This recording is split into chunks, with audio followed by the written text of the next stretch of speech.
Hey everybody, it's Jeff from GSC here. I know a lot of us are now working from home, some of us for the first time, maybe ever.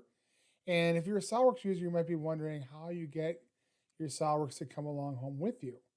Well, there are a number of ways you can accomplish this, and it all depends on the kind of setup you have, whether you have a desktop at the office or you have a laptop that you can bring from the office.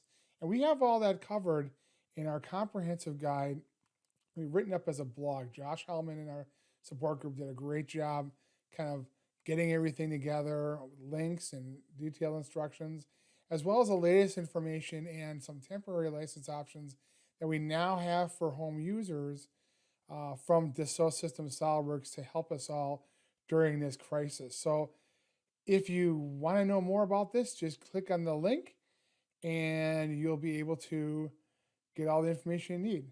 And always remember that GSC is always here for you.